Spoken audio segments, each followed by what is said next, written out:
guys. Today, as many of you know, I am a homeschool mom. And in our homeschool right now, since my daughter is only 5, but she is in the 3rd grade, I feel through elementary school, it's important for me to teach Black history. And Mr. Casey S. Bell is in the house. He is the author of American History, Americans of African Descent.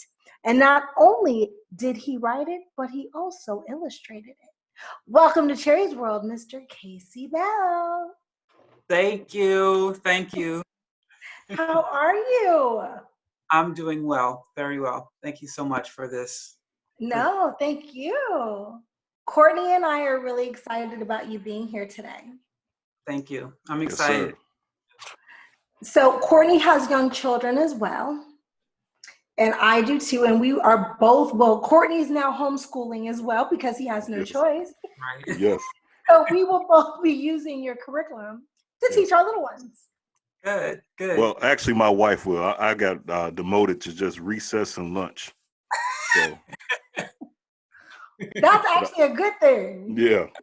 But I wish you would come over here and handle a recess and lunch here too. Yeah. I'm pretty good at it for what they say. Casey, I'm sorry, I got these. Everybody's a C. Right. Cherie, Casey, Courtney. Casey, how long have you been researching Black history? It actually started, I'm going to say 2001-ish, 2001. I actually was in college and I was trying to take an African history course, but every time I took it, they canceled it because there weren't enough people registered for it. Wow. I got frustrated and I took some history course. I don't remember it. And our final paper was to write a paper on whatever you want to write on. So I said, well, then I guess this is my time to educate myself. And the first thing when I started researching was I was shocked at how many Black people contributed to American history because they didn't really teach us in school much of anything. And before I started it, I was like, oh, this should be easy. There were like 5 or 6 people. And when I just saw the list of people, of inventions and enhancements and innovators, I was just like, they didn't want to teach us any of this. And so from there, not only did I just continue researching Black history, but I started researching everything, coming to find out that most of everything they teach you in school, public schooling, is either false or unnecessary for your life. Absolutely. And so I wanted to make a film, but I really didn't know how to really, because there's just a long list of people. And finally, my sister, she has 4 children, saying, oh, you should make a movie, blah, blah, blah, blah, blah, blah. And at first I was like, yeah, I'm working on it. But then I thought, but my nephews and nieces need it now. So then that's when I said, you know what, I'll just write a book. And that's how that came about. And you know what, I'm so proud of you because I looked at it on Amazon and I was a little hesitant. I was like, I don't know. You know, when you pick up stuff about Black American history, it's like the same 5 people over and over and over again. They never talk about anybody else. And so I was like, who am I going to get? You know, am I going to get, and I won't name names because I don't want to say that anybody's invention is lesser than the next person. But I was pleasantly surprised when I opened up the book. These are all people that I've never heard of. 2 of them I knew about, the rest I didn't. And that was my main purpose, was to show the light on people that is never talked about, and B, they were the first to accomplish something. There are a lot of Black inventors who enhance things, but I wanted to highlight those. This is their first time doing something and people we've never heard of. And so out of the 14, I only knew 2. The rest, I had no clue existed.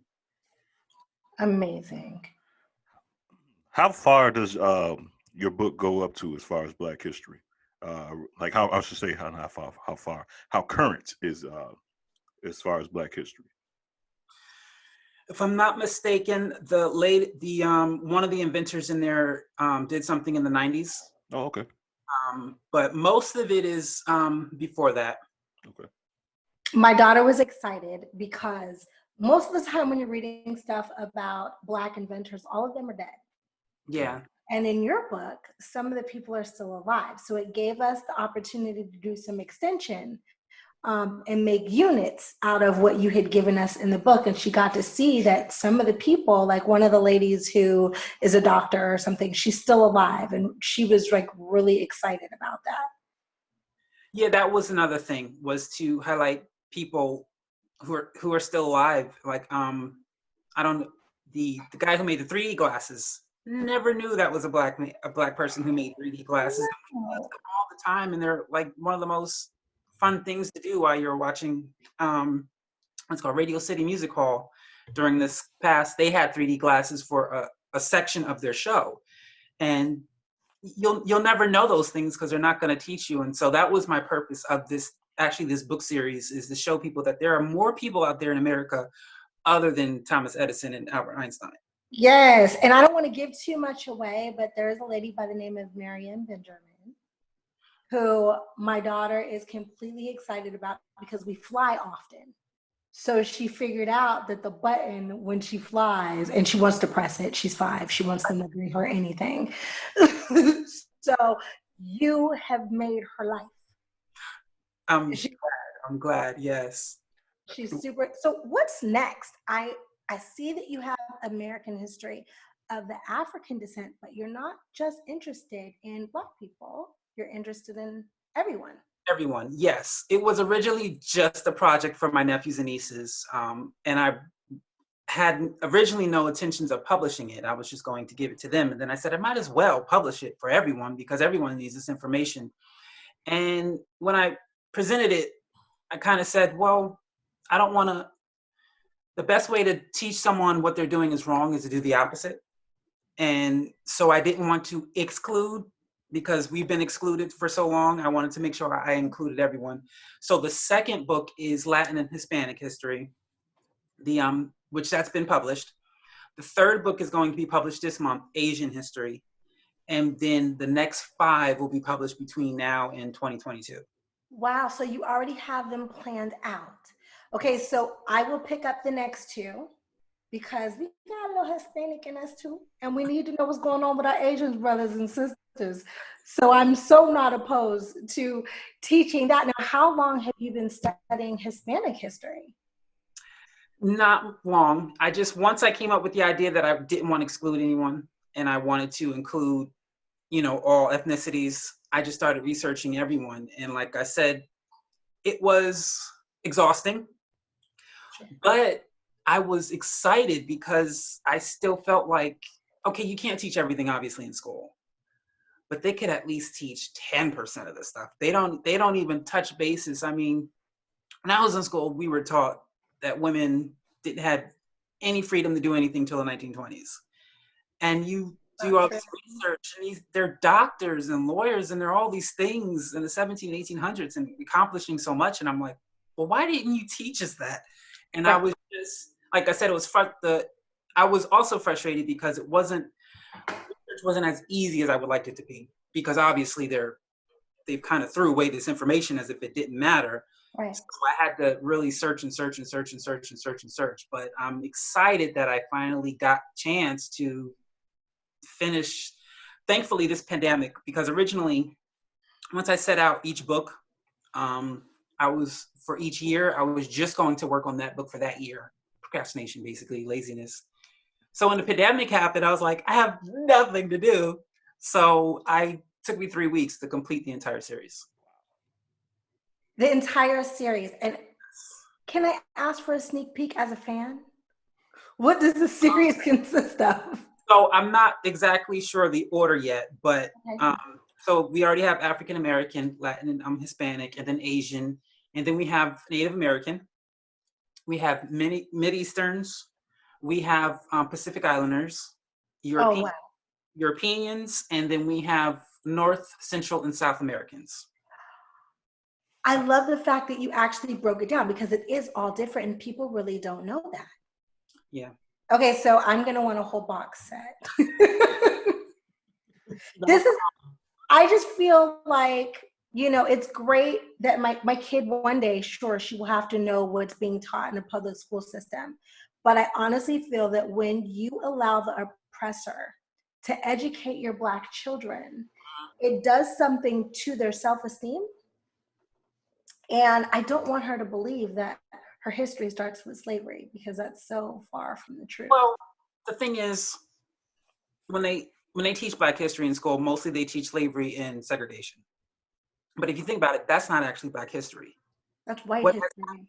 exactly what has happened to you is not your history; it's what you've contributed. And so we didn't contribute that, so that's not our history. And so they don't really teach beyond that. Say that one more time so that I can remember what they say. It one more time like you said it. What happens to you is not your history. It's what you contribute to the world. That's your history. And because we didn't contribute that, that's not our history. Right. Makes sense. That was ain't nobody ever put it that simple and so beautiful. Right. I mean, it's a great point. That's their history. That's not your history. That's their history. That's their history. Right. And I truly believe, because when you actually research American history in detail, there's a lot they didn't teach back when they started in the 1800s, 1900s, when they first added history to the school system. They were deeply ashamed of their history, so they rewrote it. And then they made their history Black history, so that they wouldn't feel the shame and the guilt that their ancestors caused. And in a sense, it's kind of understandable why they did it, but at the end of the day, it was still wrong. Right. And when you really, I mean, I'm not going to go into it. I don't want anyone screaming and hollering at me. Go into it. Really, really, really. Let scream and holler at me. We got your back. Yeah. Really, really, really research American history. It's nothing of what they taught you. We have to remember, not only in the Bible days, but in history, their mindset was different, their faith was different, their belief system was different, their cooking was different, their dressing was different. Everything they did was different. So when you read something from the past, you can't use your knowledge, your understanding. You have to research how they thought, their mindset. And technically, America doesn't really have a birthday. Because the Declaration of Independence, they were simply declaring themselves free from England. They weren't necessarily creating a country.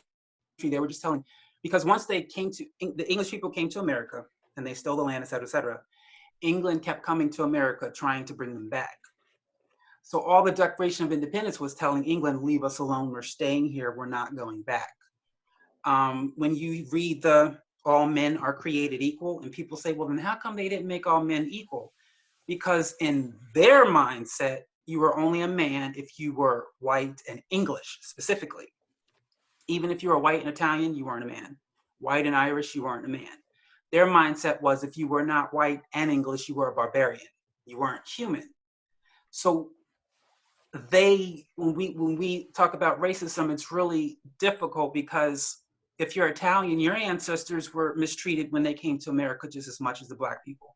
If you're Irish, if you're French, if you're Jewish, whatever the case may be, when your ancestors first got to America, a lot of them were killed. They weren't allowed housing. They had a hard time starting a business because they wouldn't allow them to buy stuff, because, again, English people back in those days felt like they were the only human beings in the world. No one else, everybody else were barbarians. So, but because no one knows this history, they didn't teach it on purpose. That's why you have racism. If Irish people who are racist, Italian people, if they really knew their history, they would be ashamed of themselves, because their family, their ancestors had a hard time living in this country when they first got here, simply because they weren't born in England. Absolutely. And that is the true American history, but we don't teach that. And I don't say teach it to condemn and judge. I say teach it to educate, because you can't change what's wrong if you don't have the truth about it.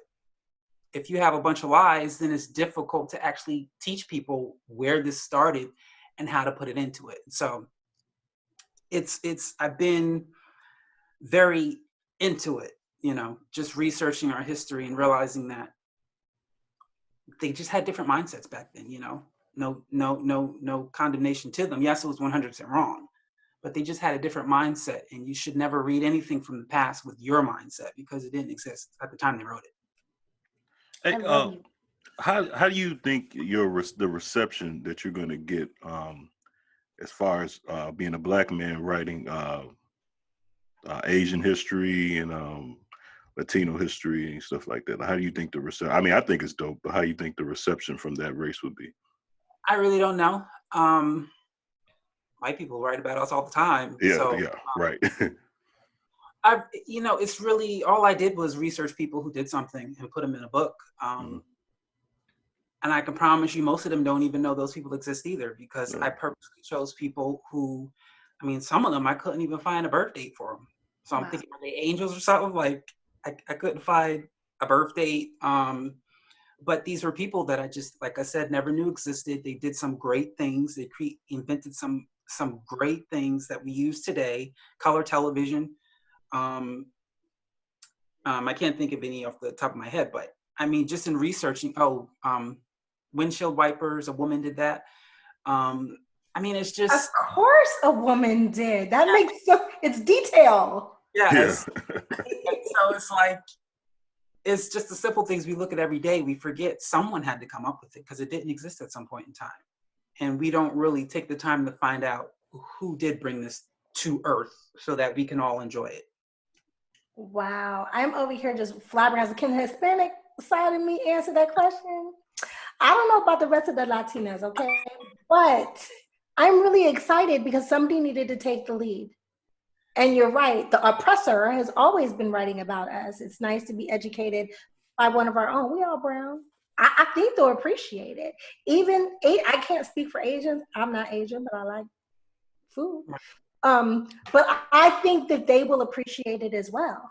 Somebody showing their people, their Right. likeness, their kind in a positive light is so needed and so important. And Asian history is completely excluded from curriculums. Yes. Well, everything is. It's just white and black. They don't talk really. They talk about the horrible things that happened to the Native Americans, but they don't really discuss all the contributions they had to America either. So it's all abroad. And I think I personally was chosen by God because I actually, the first 7 or 8 years of my life, I was the youngest cousin. And I had Russian uncle, an Italian aunt, a Puerto Rican aunt, a Philippine uncle, and something else. I don't know what he is, but he's white. So I grew up with diversity, and I grew up with biracial cousins. And I also had a white cousin because she was someone else's, but I didn't know that she wasn't by birth, because that, like I said, the first 7 or 8 years of my life, I was the youngest. So I grew up looking at them as if they're family. So I didn't understand segregation and prejudice until I got to school when they taught it. I agree. That's when I got white cousins too, and they're younger than me, and I still didn't put it together then. I mean, it just, in my mind, this is the way a family is supposed to be, a whole bunch of people, because that's all I knew ever since I was growing up. And so it's easy for me to make sure I include everyone, because when you're growing up with your family, it was automatically to include everyone. And I never said, oh, you're a different color than me, you can't be it was just automatic. And so when they started teaching being prejudiced and racism and all that stuff that happened in the past, I was like, that doesn't make sense. Why wouldn't you understand that? And I now realize most people grow up in all one ethnicity, so they don't get to experience diversity as a whole. They only experience their own life. And I mean, I'm grateful that I got that opportunity. Most people don't. But like I said, I love all my family. A lot of them are divorced, but I still consider them aunts and uncles. Yes. I still love them. And so I think it was ordained. It was just supposed to be. That's how life is supposed to be. Yeah. And more people need to get over it, because ain't nobody pure, even white people. And I love telling white people all the time, your DNA came from a Black woman. Yes. Basically. And well, another thing, where I live now, I moved here, I think 15 years ago. And it's a lot of birds. And seeing all these birds, I realized as humans, we have a problem, because we have a problem with, shade a lot, skin color, weight, height, whatever the case may be, we make fun of because people are different. But then I look at the birds. Let's pretend no other animals exist. So you have a penguin that swims, no feathers, and it doesn't fly. You have an eagle that flies the highest, An ostrich that can't fly at all. Turkeys can't fly. I don't know if you ever heard of a kiwi bird. No, I haven't. Oh, look it up, kiwi bird. It's the cutest thing. It basically looks like a mouse with a beak and bird feet. But, Oh my God, I would like that. yes, but it has fur, no feathers, and it has no wings and no arms. Now, yes, and I mean, so when you think of doves, ducks, swans, and when you really think about the bird as a whole, there's nothing wrong with any of them. Some fly, some don't. Some swim, some don't. Some have feathers, some don't. But there's nothing wrong with them. And nobody on earth thinks there's something wrong with any of the birds, even though they're all completely different shapes, sizes, colors, different species, different climates, different habitats. And yet no one thinks there's anything wrong with them. So then why do humans have to have a problem when you see something different with another human being? If birds can be different and be nothing wrong with them, I mean, we have insects with legs, some without, some that fly, some don't, some with 2 legs, some with 100. Nothing wrong with either one of them. But yet, we think there's something wrong with humans. Flowers come in all different shapes, sizes, and colors. Trees, the rainbow, 7 colors? Nature itself is showing us diversity is beautiful, and yet as humans, the ones who are supposed to be the smartest, can't comprehend that diversity and being different is wonderful. Well, the reason, in my opinion, the reason why it's like that with humans is because of the economy. You know, it's all about the money. You know, you got to have the haves and the have-nots, whereas animals don't have the haves and the have. Well, I guess you do. Right. I guess you would if you break it down. But as far as the dollar, the almighty dollar, you know, the humans want to make sure there's rich and there's poor, and then there's the middle class that works to keep the rich and that keeps the poor poor. You know, I think that's the difference. If it wasn't money involved in it, yeah, I think we probably could look at it like that. But this class of humans have to have this. This class of humans have to have this. That's just my opinion. What do you think? I think it's more so we're taught, especially in the school system, that you can't be unique. Mm-hmm. You have to take the same test, same time, with the same number 2 pencil, and you all have to get A's. If you don't get an A, something wrong with you. Parent-teacher conference, principal, you got to stay back, remedial, and they basically teach you there's something wrong with being different. And so when we see something different from us, we automatically have that mindset, there's something wrong with me then. Because the school system told me if I'm different, there's something wrong with me. And because we don't want to have the shame and guilt of something being wrong with us, what does misery do? Keep company. Absolutely. So now, you can always tell where someone's insecure depending on where they're shading. If they're shading on someone's weight, that's where they're insecure in themselves. If they're shading on someone's skin color, that's where they're insecure in themselves, because you are a reminder to them that they think there's something wrong with them. So instead of them having that low self-esteem, they're going to tear you down with them so that you can have that same low self-esteem. But if we don't see ourselves as male, female, tall, short, masculine, feminine, and start seeing ourselves as this, our prints, because this is what identifies us.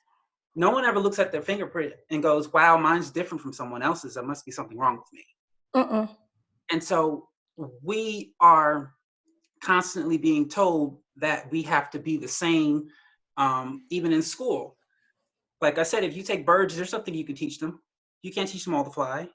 All, what to eat, because they have different diets. But in the school system, they teach the same thing to every child, forgetting that they may be not legal to work, but they're still that lawyer, that doctor, that construction worker, that garbage man, and they don't all need the same stuff. And so we're constantly being raised in this photocopier where they just throw one person on a photocopier, and no one is proud enough to say, that's nice, but that's not me. And it doesn't mean there's something wrong with you because it's not me. It just means my fingerprint, just like yours, is unique. And just like there's nothing wrong with your fingerprint, there's nothing wrong with my fingerprint. So we don't have to hate on each other. We don't have to shade each other. We can simply say, hey, that turkey is wonderful. It doesn't fly. That's fine. But I'm going to be an eagle and fly. And you don't have to learn how to fly just to feel like you're good. You can still embrace yourself as you are. Because if plants, insects, and animals can be unique and different, why can't humans? And there'd be nothing wrong with it. You made a point that really sticks out to me because I say it all the time, and it's part of the reason why I homeschool. I believe that education really should not be one size fits all. No. And I think that, sure, there's requirements that kids need to know. They need to know how to read. Yes, they need to know how to add, subtract, multiply, and divide. But Right. above and beyond that, why is there one standard of learning for everybody? I don't think it's possible, Well, honestly, because everyone learns different too. right. Well, the problem is, okay, reading, writing, arithmetic, everyone needs that. Yes. Then when you think about let's just think about high school. Most of the stuff they teach in high school, most of us don't need it. But we do need to know taxes. They don't teach that. Mm-mm. We need to know how to apply for a job, show up early, what to wear properly. They don't do mock job interviews. They don't teach how to get a car, how to get a home, apartment, the difference between a home, apartment, a lease, a rent. Those are the stuff every human being needs. Yes. They're not teaching it, but they are teaching algebra, although I've never had to figure out when Johnny and Billy are meeting at a train station as of yet. They're teaching a whole bunch of stuff that we're not using instead of the stuff we all need every day, every year. Not today, this year when I did my taxes by myself, and I was like, I am completely confused. And then I got frustrated and said, why didn't they teach this? If this is something, even if you're wealthy and they say you don't have to pay, you still have to fill out information and send in paperwork to prove that you are exempt from paying taxes. So every human being who has a job or a business has to do something with taxes, and yet they don't teach it. That doesn't make any sense. So you can teach everything you need, like taxes, cars, and houses, and apartments, and things of that sort, but everything else is unnecessary. For those who know what they want, there should be specific schools, high schools. This is the arts high school. This is construction. This is radio and TV. This is blah. This is blah. Make it specific, because like I said, you can teach birds that they need to lay eggs and then they need to protect their eggs because of predators. But after that, you have to split them up into eagle school, duck school, swan school. Now you have to separate them because how they're living is not going to be the same. And so it's simple, but unfortunately, when you're born into wrong, you can miss what's simple. Casey, please run for the Secretary of Education. Yeah. I'm serious.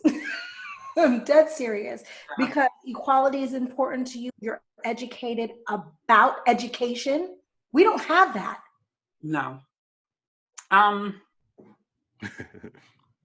best way I could run to them and the Board of Ed, but yeah, their main goal is to keep Americans dumb and poor. Right. That's what I was going to go to, Casey, because I think it goes back to what I was trying to say earlier, is the money. You know, you use the correlation with animals. You figure how long does it take for an animal to be considered grown? Whereas you said we need grammar school, then high school, or middle school, then high school, then college. You know, then another level of college. Whereas and that's all the money game. You know, the reason why they don't have a specific high school for you is that, well, no, we need to get 4 more years of money off of you in high school. Then we can get a specific college for you to pay more money into it. It's all a money game. Whereas if we're truly mammals or animals, you know, you see a dog is considered grown when like 2 or 3 years after it's born. You know what I mean? So I think it all goes back to the money game. Well, they know that wise people, you can't get money off of wise people. And so they start out, if you ever noticed, in publishing my books, I had to choose a genre. I never realized how many genres existed in the book world. But in school, they make sure there's certain genres they don't want you to read. And it's not because it's inappropriate, it's because they don't want you to realize how much fun reading is. They purposely choose, but if you be honest, the stuff you read in school were boring. Yes. So it made you think reading was what? Boring. So when you left school, what did you say? I'm never going to read again. Right. Wow. So now they can lie to you because they know you're not going to research and read, whether or not they're lying. I don't know if you know this, but doctors used to prescribe cigarettes for to cure asthma. Get out of here. Exactly, and a few other things. I don't know why, Wow. but Really? they actually told people at one point in time that cigarettes are safe. There's no reason to quit, and unfortunately, thousands of Americans died because of it. And then they finally came, told the truth. But that was not one lie. That they've made hundreds of thousands of lies, doctors, and the only reason why the school system makes us not want to read is because they know if you have the truth, we can't lie to you.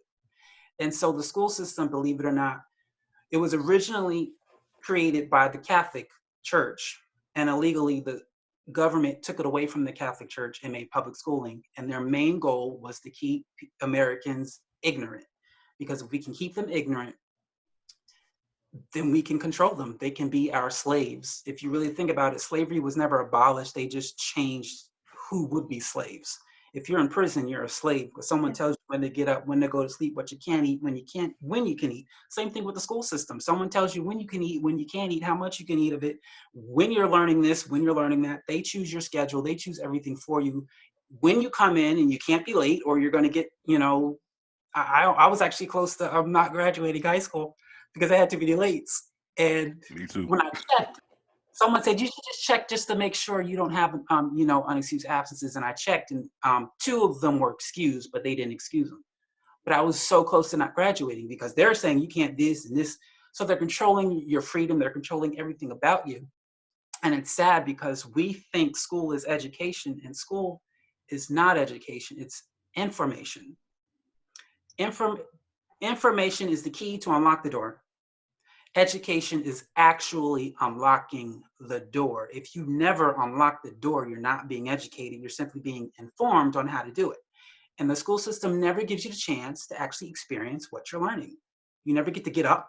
You got to sit down. And if you don't sit down, we're going to diagnose you ADHD and give you some pills so you can sit down and shut up. Yes. Talk on But that, man. most people at work are not sitting down and shutting up. At all. Most people, if they're not talking on the phone, they're up doing something. Me. And it's like, and then it's like when you think about it, so many people, if you go to church and it's an hour, how long is this going to be? So I'm like, so if adults can't sit for an hour, how are you expecting a child to sit for 3, 5, 7 hours? And you give them what, a lunch break and a recess, and that's about it. It's not a good system, and unfortunately, America is so sleeping. They're dead. They can't really understand and grasp that the best way to be informed is once you get reading, writing, and arithmetic, and you know how to read really well, then the only two things that you need for information and education is books and experience. Because until you experience something, the first 5 years of your life before you went to school, no one gave you a test on how to eat, wash up, get dressed, do laundry, do the chores, dishes, whatever the case may be. As you grow older, maybe your dad taught you how to mow the lawn, rake the leaves, whatever, shovel. None of that is being taught in schools with books and textbooks. They simply say, get up and do it. And I'm going to show you how to do it. My mother, I love her. But I remember the first time I said, because we used to just have her do everything for us. And I said one day, I need this iron. And she said, well, go iron it. And I was like, wait, what?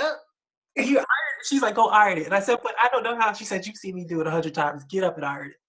And I burnt myself a few times. Of course. But I learned.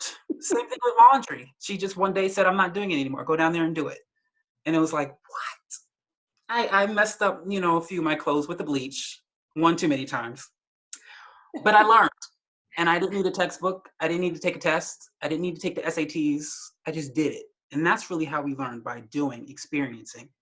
And those are the only two things you need. And unfortunately, because if you think about it, the most successful people when it comes to going to college, getting a job, the most successful people are those who drop out and start a business. And they're in a business that they've never had any. When I think of Richard Branson, dropped out of high school to start a record company. Why? Like, what do you know about music?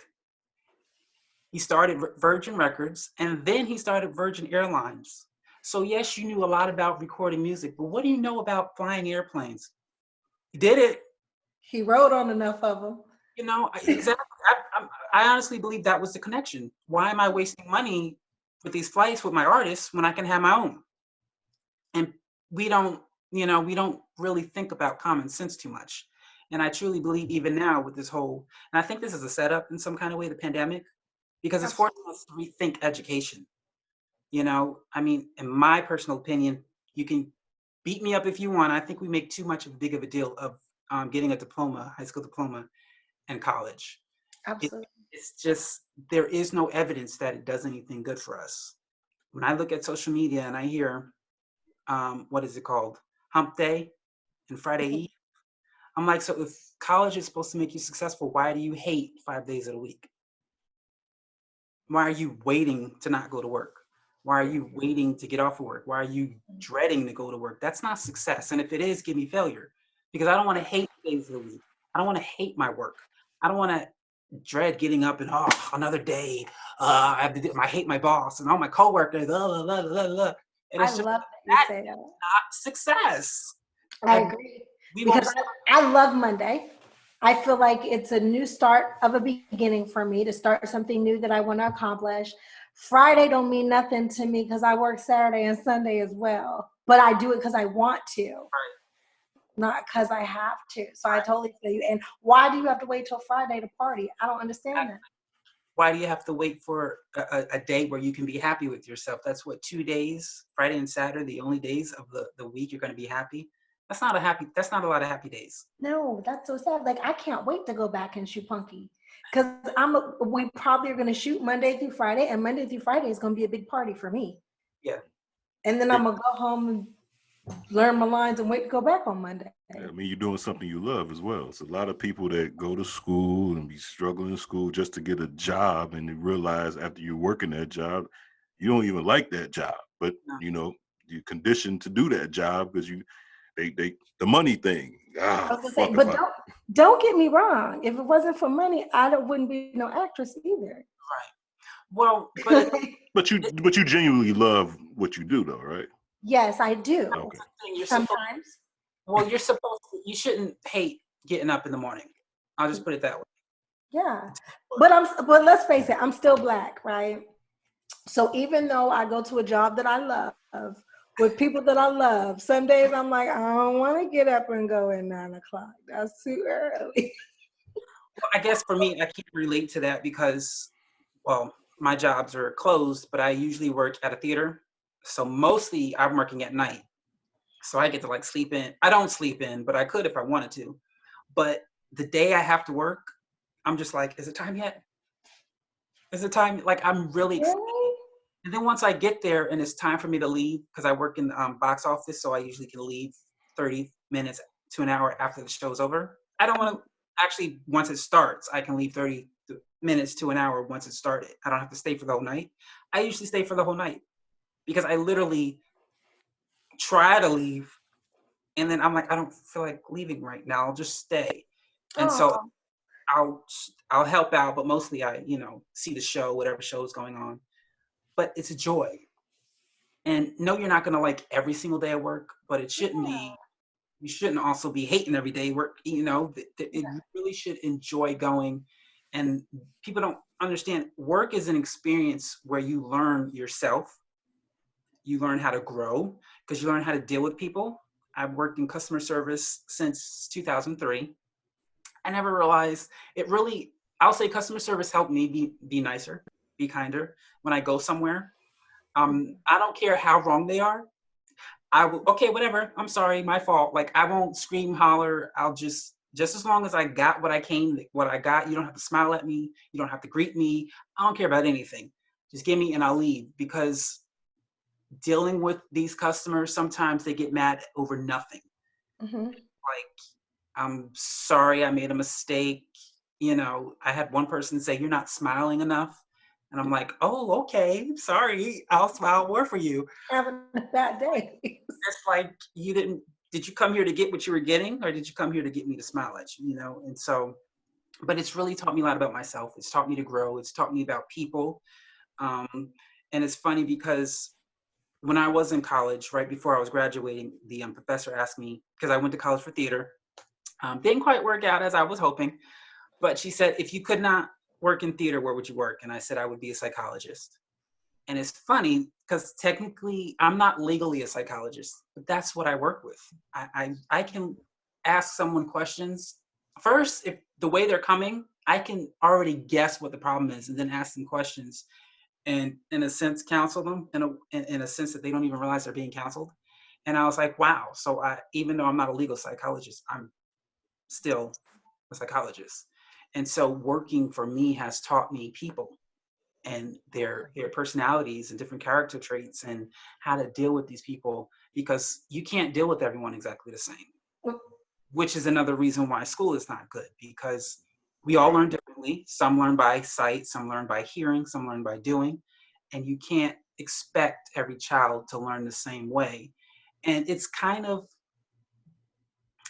I know most people are going to hate me when I say this, it's kind of impossible to teach 15 to 20 children at the same time.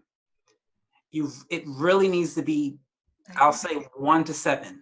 You really shouldn't go down that, because some you can just give them a book and they can take a test and get an A 2 seconds from the time you gave them the book, where others, they really need time. And unfortunately, you can't give 20 children time.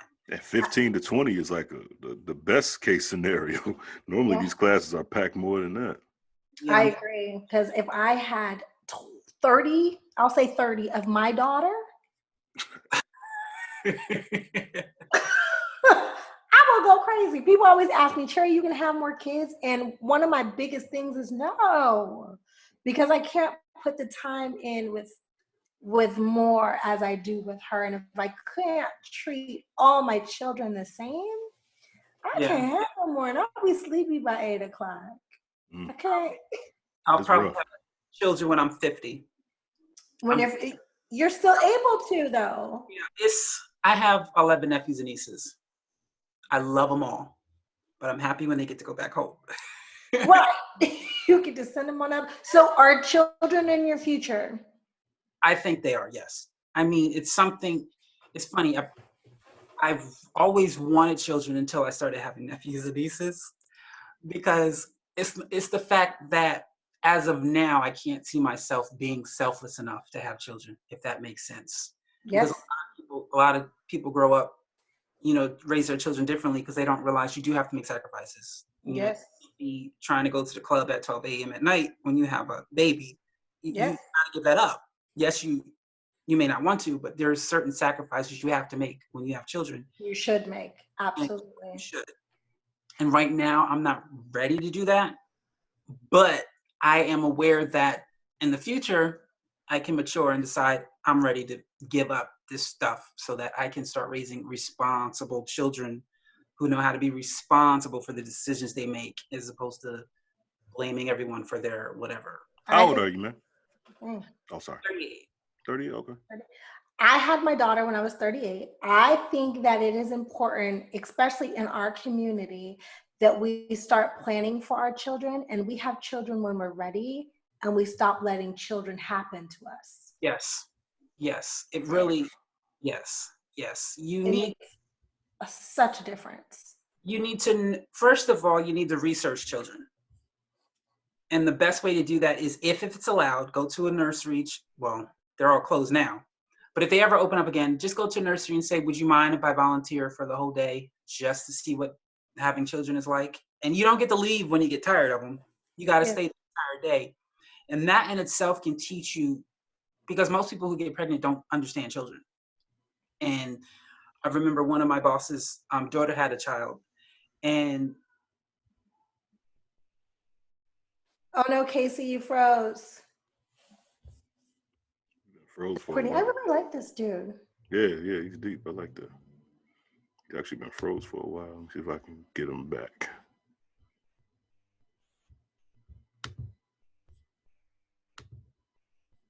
You put that hat on, and I wonder if we can write him.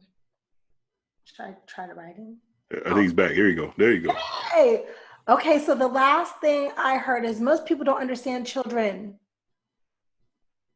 Yes, well, they don't understand what it's like to raise a child. They don't understand sacrifice. They don't understand, sometimes you got to get up early in the morning. They don't understand when you're tired, if they need you. It doesn't matter how tired you are. There's really no such thing as having a break. Every now and again, if you have good grandparents, you might get a break.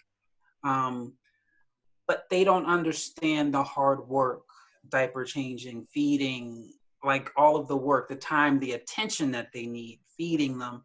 And they just have the child. And then the main thing is they don't understand not only being married, but having a child is the same as getting a promotion. There's a list of things you cannot do anymore. And there's a list of things you need to start doing if you want to keep that promotion. And I only know that because I got a promotion once somewhere, and I couldn't hang around with the coworkers anymore. I couldn't talk, such and such. And there was just certain things that I had to do that I didn't do before in order to keep that position. And marriage is the same way. There's certain things you really have to stop doing. There's certain things you need to start doing. And same thing with children. And because people aren't aware of that, what they try to do is they try to get their spouse and their children to change so that they can keep doing what they were doing to make things work. Instead of realizing, if I want to make things work, I have to be the change, not them. However, if you do your research and you read the thousands of books on marriage and relationship and children, you can prepare yourself before you get into it, the things you need to change, so that by the time you get into it, you're already used to it. Because change is not easy. It's possible, but it's not easy. And you can prepare yourself beforehand. Like, even now I'm thinking, if I get married and we're ready to have children, I'm going to set an alarm clock and I'm going to tell her at 3 a.m. we're going to get up and have dolls, pretend this baby is crying, and we're going to feed it, because they get up in the morning and you don't get to say, I'm tired, shut up. If they're hungry, that's what you have to do.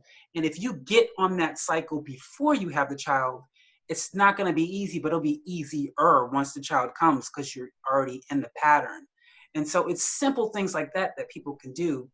But we're so used to just running into everything without saying, let me stop and look at all the pros and cons, make my responsible decision, then go forward. Courtney, you are a married man. If someone had told you those things before you got married, what do you think you would have said? Well, let me just say this. I have a wife that prepares for everything. And even though we prepared for everything, we still wasn't prepared for this. So I don't know if it's any such thing you can do to prepare for children. Because like you said, it's so different. And we got 3, and every single one of them is totally different. It's the same, but totally different. And I think all you can do is just love them, man. That's all you can do is love them. Well, I'll just, not using any names. Back in the day, my mother had a problem saying no to people when they said, I need a place to stay. Mm-hmm. And we had this one person who came because she got kicked out of her home, had twins, and they were newborns, and she thought she could still go to the club at night. And that's something you can prepare, is get out of the habit. Yes. When you know you want children, you now have to say, this is something I can't do anymore. And I remember, because every night, I think it was every Friday and Saturday night, because my mother didn't give her a key. So she would yell at my brother and I's window to let her in every night. And it was annoying, but in that myself, I learned stuff like that. You have to prepare and say, hey, even if your friends, hey, we're trying to have children now. So we can't roll anymore. I can't drink anymore. Even if you are someone. I was rolling till I peed on that stick, man. I don't know. I think it's just all maturity too. I think you just eventually just grow out of a lot of shit too. It's like, it's easy to say no once you get, mature into certain stuff.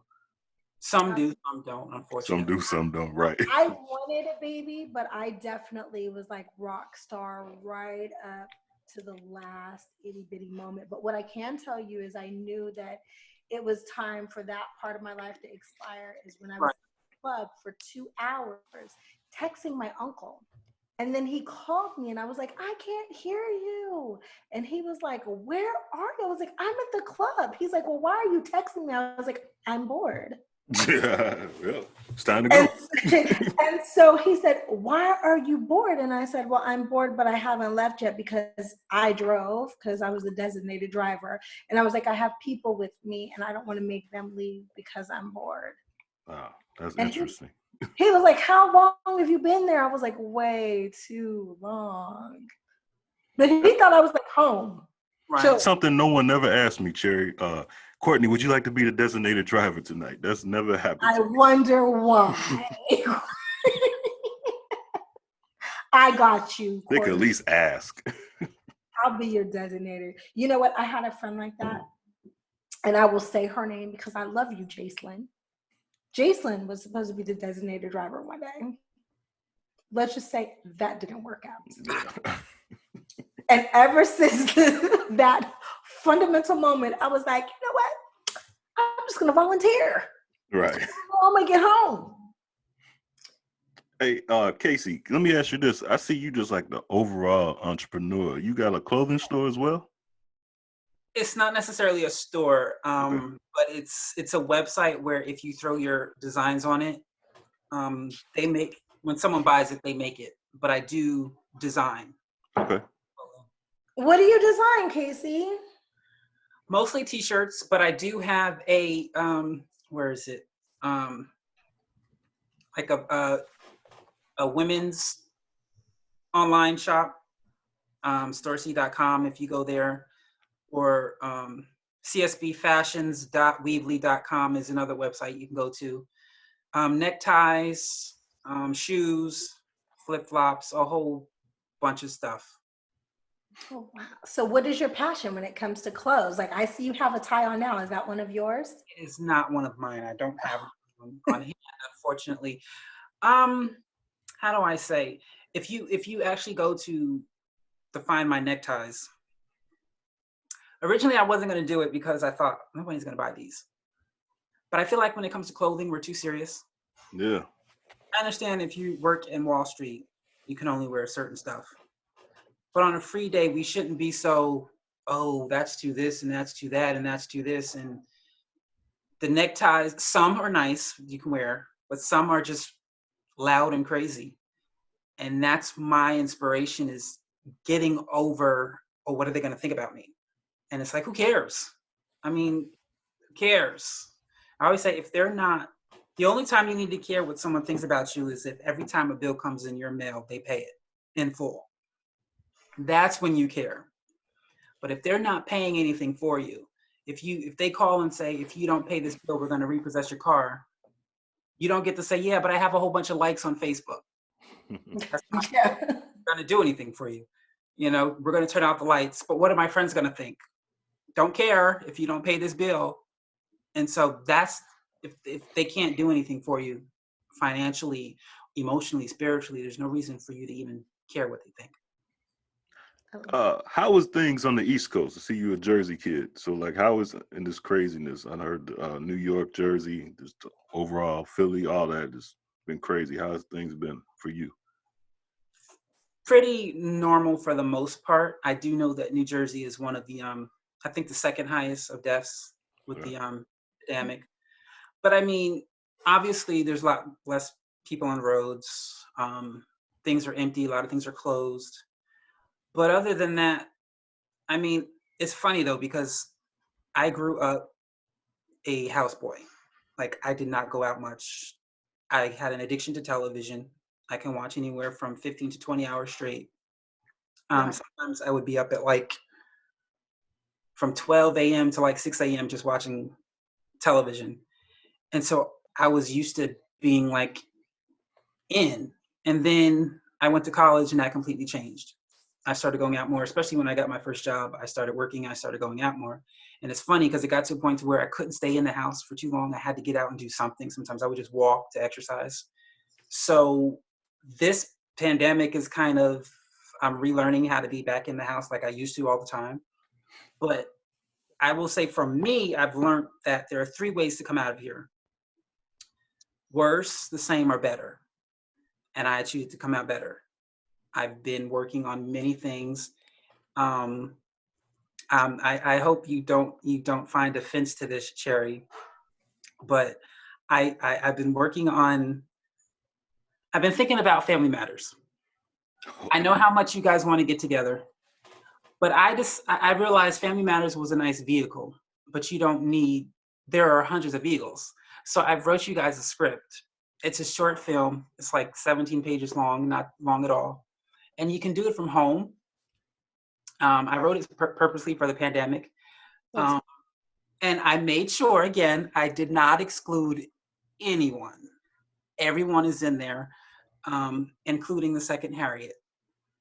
And yes, and so I hope you don't mind if I send it to you afterwards. No. But like I said, you can each film it in your own homes, and then someone can edit it. I don't know that they would do it. I know it's just yes, I understand. Okay, I was gonna say I don't know that they would do. I don't know if we could legally even do it. Oh, right, that's right. I forgot. Because legally, we can't portray those. We don't own those characters, even though we have faces. Completely different characters. Yeah. To give you, you're actually married to Jalil White. Oh, that's interesting. So, it's different. How did that happen? Have different names, different relationships. Everything is. I made sure that you know. Okay, Courtney.